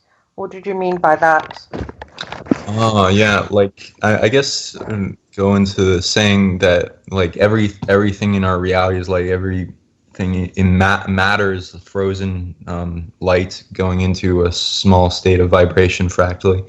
So like different densities of light, of density of like positive empowering life force light, and then all the spectrums that the electromagnetic spectrum branches off into every form of energy bandwidth that can be described and felt in the different states that food exists to us. There can be ceremonies where any type of state of matter in front of you that you plan on ingesting can have more light brought into it. But with, of course, like when you're growing it yourself, or it's fresh, or like if you've ever eaten a bunch of sprouts, they're like so full of light concept where you feel it like just as soon as it touches your tongue, where the collectives of the life force are interacting with you to add to. They have like a high frequency resonance. Sage is like similar as well, and these things when they're burnt as well are quite cleansing as well, aren't they? Things that tend to be full of light and have a high frequency resonance. Hang on, sprouts? Those little green things? Yeah, those things that taste vile that you have at Christmas. They're disgusting. They're full of light, are they? Like the freshly sprouting seeds that are gonna grow into a plant. They could be of any type of plant. Oh, I see. You see, Edward, he didn't mean like we English we thought you meant Brussels sprouts, Sean. No. Those are I like those too, but like to each your own kind of thing with those. But yeah, like more like I'll be them out of a slingshot. So we're talking about now that you get in the salad section of the supermarket, and they're called sprouted something, aren't they? Yeah, like bean sprouts and things like that. By any chance? Yeah, exactly. Yeah, you can get them in like Chinese food as well, Christine. Does he mean that? No, Edward, I don't think he means that now. I think he means because America's a bit more advanced than we are, and I think in their supermarkets they have little things and they like grow and you put them in salads. Isn't that right? Yeah. You live near London. What are you on about, Christine? You should be able to get like a whole meadow of different herbs and stuff. But I live in Yorkshire. I've got to go 20 miles to Leeds just to get bloody lavender in a bag that's pure and ain't got any chemicals in it for me spell. I know, it's pretty, but America is even more advanced. I mean, they've got little wheatgrass shops you can have at bars and all that. We don't have that here, not really. I don't know about advanced, maybe a different flavor, but yeah, I know what you mean. Thank you. We don't have much. So what would you, we're just in the last about 20 minutes now of the show, and thank you guys for coming on. It's been really great. And that went quick, didn't it? Pardon? That went quick, didn't it? It did go very quick. Yes, it did go very quick. I have to get this one up on YouTube, by the way, Christine. My fans will absolutely buzz off this. Yes, I will. I hope the station has it, recorded. I did, say to them, I hope they have. I'm pretty sure they will have. Gosh, I've got to read something out on air, and I've completely forgotten what it is, and now I can't see it. That's what we've done, and they've hit delete by accident. Pardon? I said, watch it bit best one we've done, and they've hit delete by accident. Oh, it would be horrid. But please donate to Revolution Radio. This is my last radio show, and I'm glad it's been such a wonderful one. And please donate as much as you can to Revolution Radio. And there's an offer. Gosh, and I can't see it now. I've lost my text boxes, but I'll post a link to it below when I put it up on YouTube. Yeah. So my last question I'll put out to both of you is about contacting entities, that if we decide that, we want to work with the Fae or anybody really, as Edward knows, I have a relationship with Yahweh. What would you suggest? I'll start with you, Sean. What would you suggest we do to cultivate that. Oh, thank you. And thank you so much for having me on the show. This is a wonderful conversation. I don't get to get this high in frequency usually. So if you're contacting an entity, there's much caution to be had, of course, because it can lead you down many different paths at once. A good strategy with it is to contact beings that you know are not going to harm you, such as engaging in telepathy in your heart with beings that are of like, you could start with practicing telepathy with Earth Mother. She'll add a bunch of protection and teach you a bunch of things and upgrade the clairaudience quite a bit, and work with her as an oracle. Accessing your source is a good one inside your heart. Going into working with different versions of yourself throughout the tree of existence that you express. You might find a different version of yourself in another plane that is a fae that will not want to harm itself, a different version of itself if it realizes. There'll be spirit guides that are ready to contact and work with you already. Everyone at least has one, and depending on who you are, it can go into many after that. Things that are connected to your DNA lineage, you can like ask them to bring up or come in like a meeting space in your journeying rooms of your spirit. And they might be waiting to meet you and literally be like knocking on your door. They could come in like little nudges that tap you in the head. If you're a medium or going into that stage of your life, there will be beings already trying to contact you, such as ghosts and other stuff. There can be caution with that, of course, because beings will, some, especially like negative spirits, will pretend to be something else. Discernment training with that is going into reading the signature frequency of the being and looking past the illusions of what they project at the core of their being, and asking them and interviewing questions. If they don't answer you all that well, then there's some deception possibly going in that direction, so you can navigate that well. Definitely go from places of safety in interaction with different beings that are positive and of high authority, like angelics, dragons, elemental programmers for the planet. There are like different species that you may have been involved in that you might also have their DNA, and they be contacting you from inner earth. There's soul family that are like off-world ancestors that will want to talk to you, that are in positive frequency. And then as you navigate the different aspects of healing your own shadow, that may require you to go into different scenarios of neutral or negative, and then whether, because some of those will show up regardless of if you want them to or not, and then needing to figure out how to resolve that and transmute the relationship so there's no like ill will towards you, and then there's like a balance that will go into helping you, your entire DNA lineage, as well as the rest of the universe. But of course that can be betrayed at any moment, depending on what the consciousness involved, so still caution is needed and protection. But yeah, I'll leave that with him as well. Thank you. Yeah, go ahead, Edward.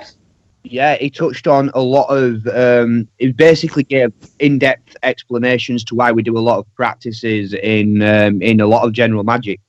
So one of the primary things is cleanliness and spiritual hygiene.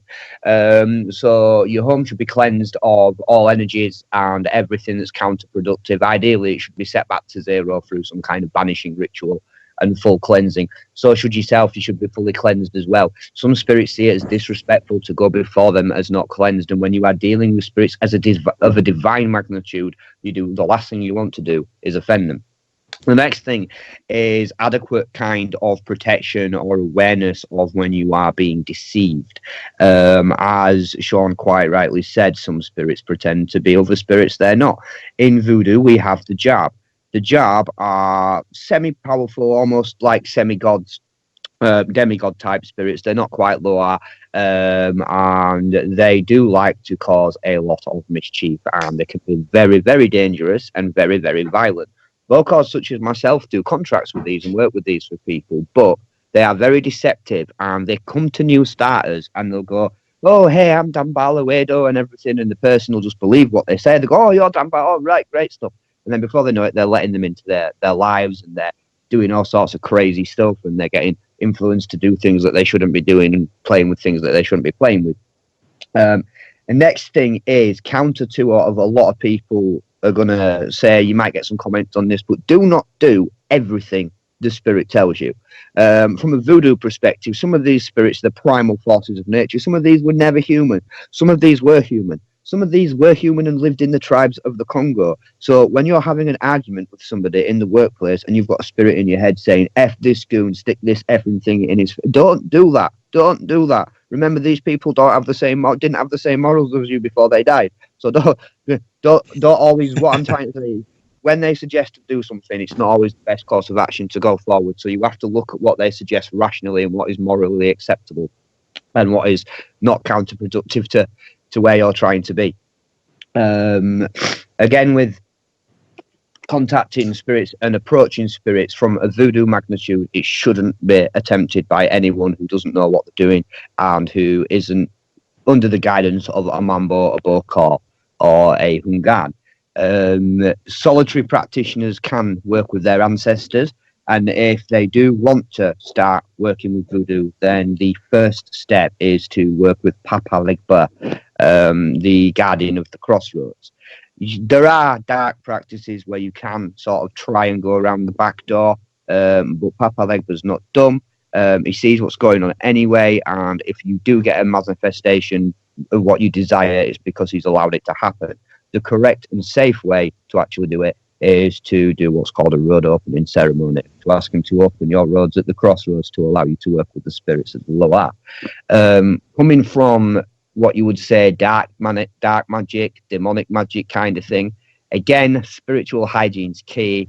Protection is key, but not so much from the demons themselves, but from spirits that can come through with them, which is after the ritual is complete and after the demon has left.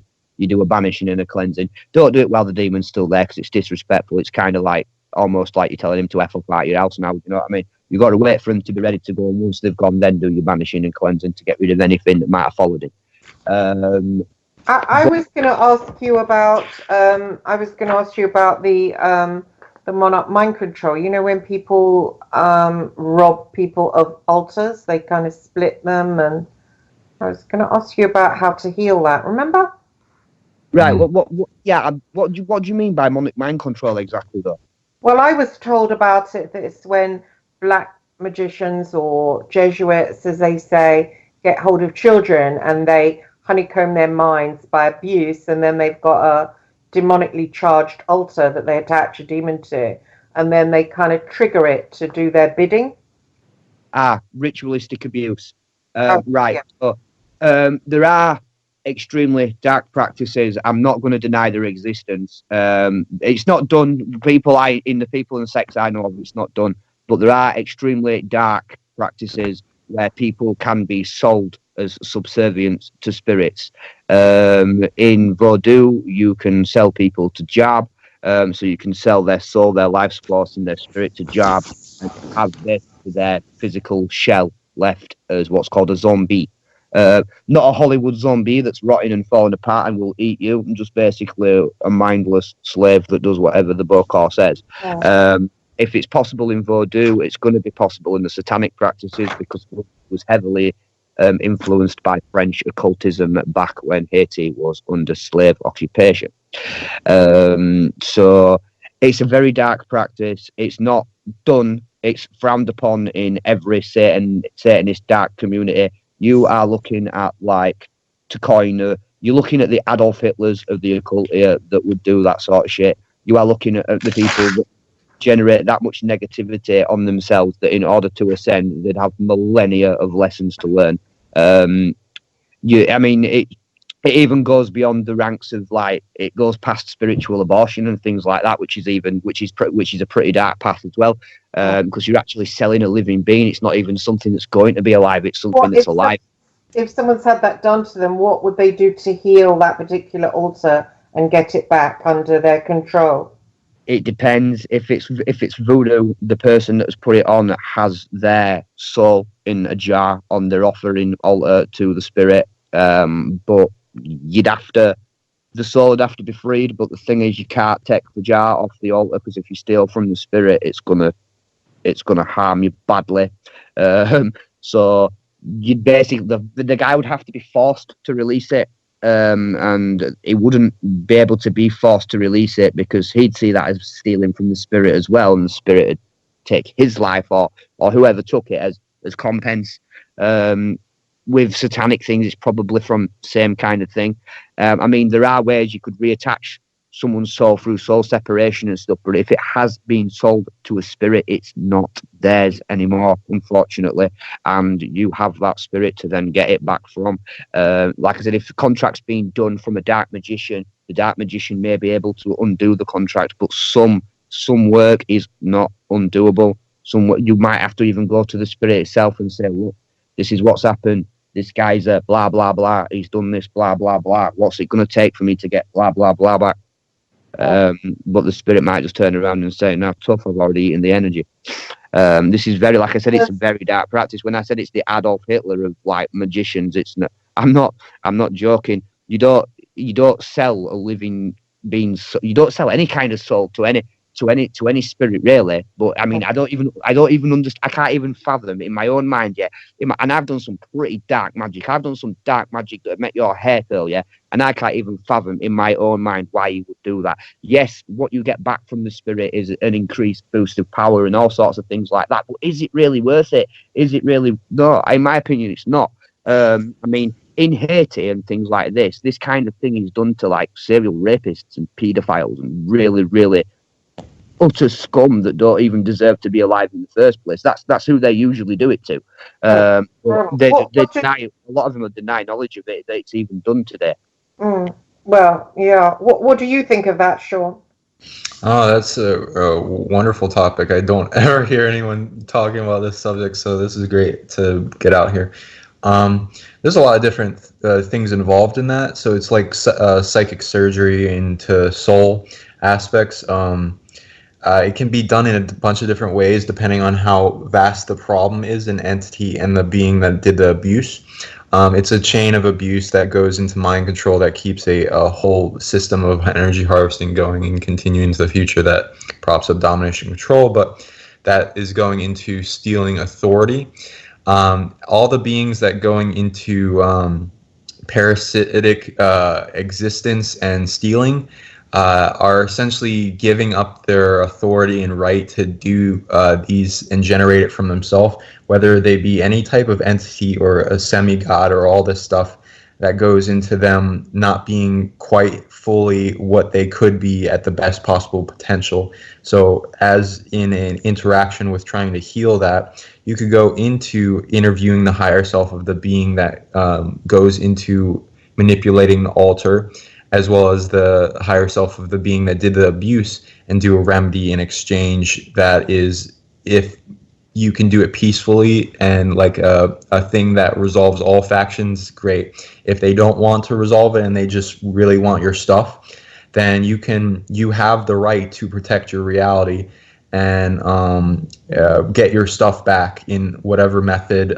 your soul is calling you to do, which may have an ability deep within you that will reverberate through that experience as a challenge waiting for that being to empower themselves, and through that quantum entanglement of something trying to steal their stuff, be affecting the reality of that being, whether they like it or not. If they're not wanting to remedy the situation to a better concept deal or a negotiation, then you have every right to bring yourself to healing and that take the being along with you in wholeness, and bringing yourself back together in like soul retrieval or soul shards, like piecing them together as a fractured part of the altar, which puts a different personality that has a whole bunch of trapped emotions and trauma into it that reverberate into the future and keep that cycle going of mind control or influence. That is that gateway through the altar may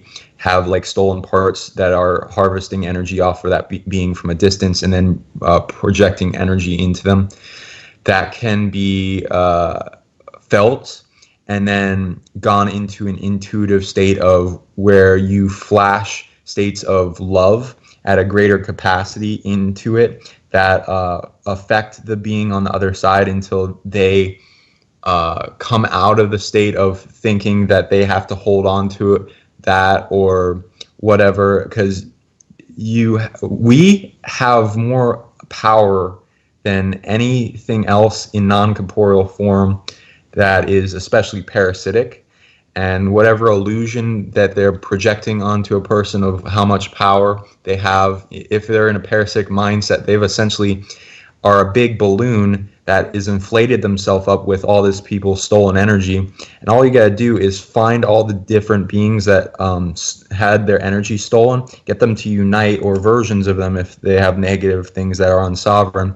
You could find a neutral or positive version of them and then get them to retract their energy all at once, deflate the balloon of power, and bring them into a state of remedy where they're more likely to negotiate now that they are not in this state of thinking they're a god.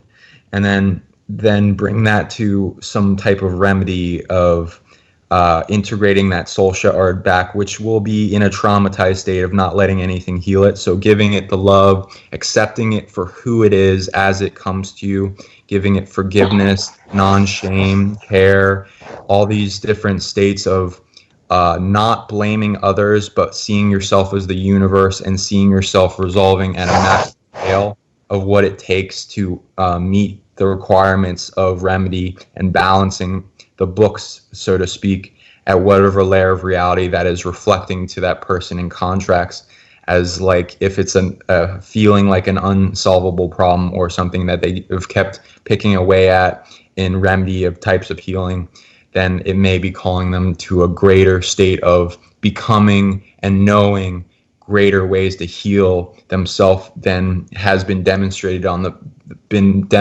planet before, which would be a huge teacher for so many different people and change the timeline, which is probably why it was allowed to happen on both parties to begin with. Oh, that's really interesting. Yeah. What do you think of that, Edward? Well, that's the process of potentially healing it once the shard has been retrieved. With darker magic, unfortunately, sometimes it's not just a being that thinks it's a god. Sometimes it is actually a god that has possession of these pieces. And sometimes these beings work corporeal, sometimes they work corporeal. So sometimes you're not dealing with a demigod or a jarb or something like that. Sometimes you're dealing with something of a malefic, deific level. So it's a bit more difficult to achieve these things back. I'm not saying it's impossible, but I'm saying it's a lot more difficult. But then again, there are other aspects of mind control that don't necessarily involve soul separation and things like that, and they don't involve the spirits owning yourself and your body just being under control by the caster. There are also things such as domination works, for example, where you can attach a spirit such as a zombie to someone's spiritual self, where the zombie will literally force them into compliance. The techniques that Sean described then would be extremely helpful to somebody who has a zombie attached to them. So zombie is basically a spirit of a dead person. And it'll start off light. It'll say, "Yeah, do this for me, Christine," and you'll go, "No, I don't want to do that." And then a few months later, it'll go, "Right, I'm sick of this. You're going to start getting poorly now." And then a few months later, you might have a horrible accident if you don't comply. Now, the techniques that Sean described for things such as a zombie, for example, that'd be a brilliant way to heal such an attachment, like from a domination work, for example, because when you put a domination spell on somebody, you're not just burning a candle and standing it in a bowl of water on top of a petition. What you're actually doing is petitioning a specific spirit. In the case of Voodoo, the spirits of the dead, a zombie, to come and attach itself to somebody and impose its will over theirs. So those techniques would be quite handy then. But when somebody's spiritual self has actually been like separated from their body and sold to a spirit of a divine level that's been around for millennia, I don't know how you'd achieve getting those shards back other than getting it to give you them. I mean, it's understandable that in our consciousnesses we are pretty damn powerful and pretty damn strong. But as I've learned through my spiritual practices, no matter how strong and powerful you are, there's always that next level above you around the corner. So when we run into that level, it's kind of a bit, how do we get those shards back? And the answer is either get the caster to take it off or do the deal with the spirit yourself and get them back. In Voodoo, if you are what's termed as in English translated to, he's a bigger man than me. If you are known as a bigger man to the spirit, it means you have a better bond with that spirit, so you've done more work with the spirit, so it likes you better. If that's the case, then it might be quite easy to bargain for that back.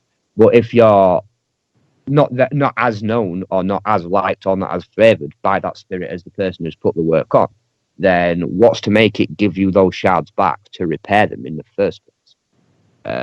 Because, like, I'd say 9.99999 out of 10 people that run head-to-head with a lower don't fare well. Well, that was interesting. So it's interesting having both you guys on together, and, you know, listeners, we've had, you know, somebody from Yorkshire. Where are you, Edward? I'm in West Yorkshire. Wakefield, West Yorkshire. Yeah, I was born in Bradford though, which is even worse. But I'm in Wakefield, West Yorkshire at the minute. If you've ever seen TV show Shameless, I'm on an estate like that. So you've got your northern accent. I like that accent. Always. Yeah. I tell you what, right? I'm a professional voodooist on here, and everyone has seen that many delivery vans come here because we've done quite well lately. I bet they all drug dealer or something. Of course, I'm not. I do voodoo for a living, but they're all dodgy around here, so they're probably all twitching the curtains, going, "What the hell are they selling from there? Like to get on there?" somebody from the north of England, which is Edward, and then we've got Sean from. Are you in California, Sean? You sound Californian. Oh, I appreciate that. No, I'm on the east coast of in Connecticut.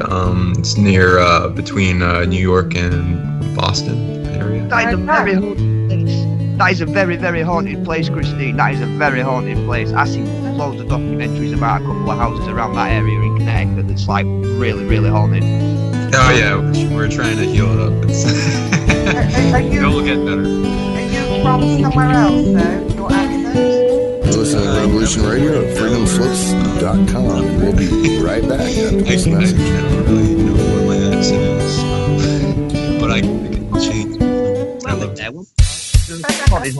Delaware as well. I'm pretty sure I've seen a couple of paranormal shows where they've been to like. Edward, enter into a world unseen. Raven Star's Witching Hour. You will encounter eclectic topics from the realm of spirit brought into our matrix of truth.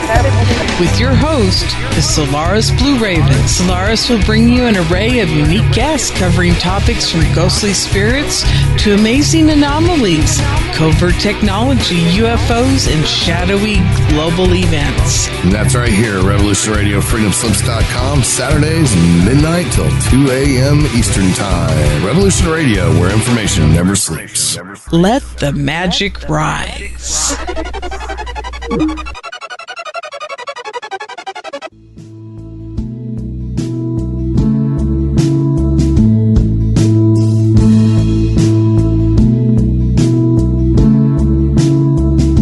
Is your data safe? Do you have the necessary information to assist you in confidently living through just about any survival situation? Is survival and gardening, off-grid living, medical knowledge, or even natural or man-made EMPs on your list of personal concerns? Do you have your documents and your personal information in a safe place in your hands where you know where it is? Well, check out our preloaded EMP-proof thumb drive. Over 3 gigs of survival documents and how-tos, plus the USDA offline food preservation website, and much, much more, including a surprise bonus we just can't tell you about here. With plenty of room left over to store your most important documents. Imagine if a megavirus or a computer failure took out your bank, or all the banks for that matter. Are your banking records safe in your hands? So when they get things fixed and repaired, you can say, hey, look, this is what I had. You have it. I want it back. Is your personal data safe? Family records, addresses, phone numbers? Well, squeeze on over to freedomslips.com. Yes, that's www.freedomslips.com. Click the banner on the homepage for the EMP-proof bullet drive to get the full scoop of everything that we offer. So, folks, keep your data safe for your peace of mind. Revolution Radio, freedomslips.com. You don't need to expect us. We're already here.